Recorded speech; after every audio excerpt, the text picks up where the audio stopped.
Alright, so here we go for another part of the Cypher 30.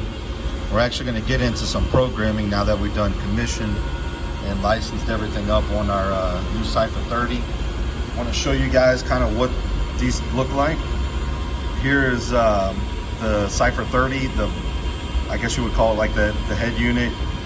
It's pretty nice. It's got some switches in there that are built in. And then also here is the larger expansion. And they have finally done things that we've been asking for years, which is give us these HOAs and these potentiometers on here for being able to do some field overriding and be able to check a few things out while you're right there at the piece of equipment. The controllers are pretty nice. Wish they were a little more points, but I mean, hey, is what it is. Also want to let you guys know that there's only 150 device point limit on these things. So we like to utilize these for some air handler programs, some simple central plant logic, and then what we'll do is we'll actually build kind of our lead lag control and stuff outside of the controller and then bring it in as a network point through the Jace. Or you can do it directly through your workstation. That's the great part about these Cyphers. Also, they make the Cypher 50, which is a little bit larger. Has the screens. Those are really nice too. But for this plant being so small, we thought it was a little bit overkill. Also, want to give you guys a heads up on why we kind of do things or doing some of these videos out in the field is because we want you guys to see real world, not a lab where you can control a lot of your environment and a lot of things that are going on and you don't get to see the real world experience. So that's one of the reasons I'm doing some of these videos out in the field. And then we do some, in the office, via the screens. But first I wanted to show you how to get into this. So I've already opened the station. You want to go into drivers. Here's the IPC network. So here's the local device, which is your Cypher. I've already dropped an expansion IO device. So when you go into that, it's going to ask you for the model, and then it's going to ask you for the address. Obviously I addressed this one number 4.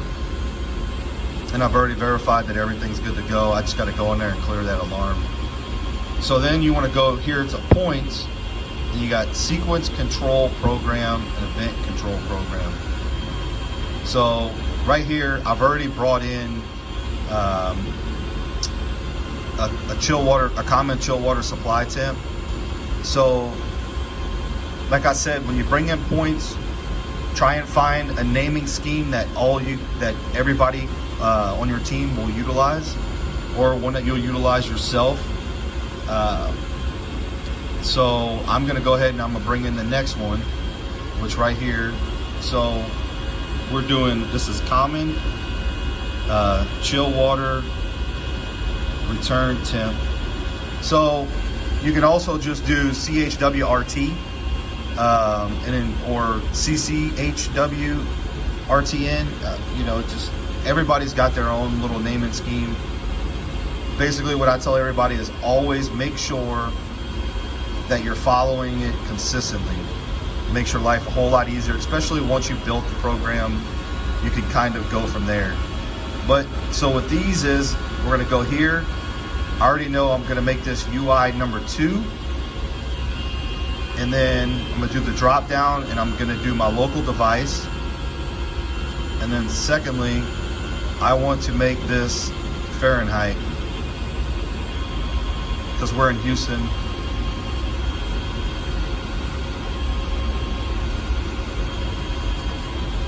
All right, so we've got our common chill water supply temp, common return temp. Then we're gonna do CHLR underscore supply temp. Or you can do CHWST.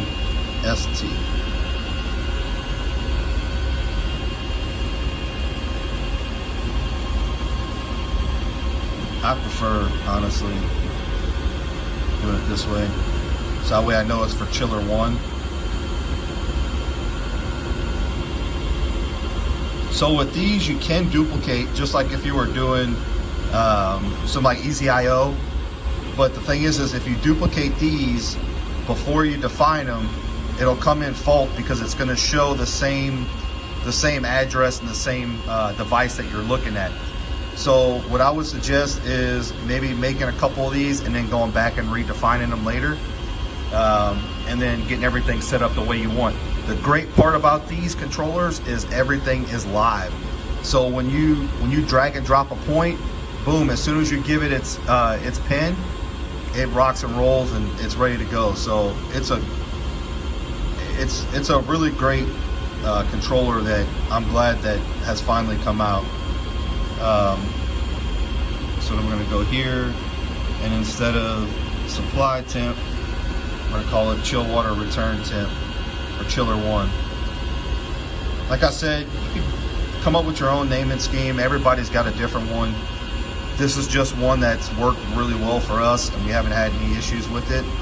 I always suggest to my guys and anybody that's ever worked with me, man, if there's something that you come across that you think might be a little bit easier, a little better, then come talk to me and we'll discuss it. And I mean, the open door policy of being able to communicate back and forth with your guys, seeing what they're seeing in the field, what you're seeing in the field, the product, all that type of things, that's what makes you a really good, strong unit and will set you apart with a lot, from a lot of other companies.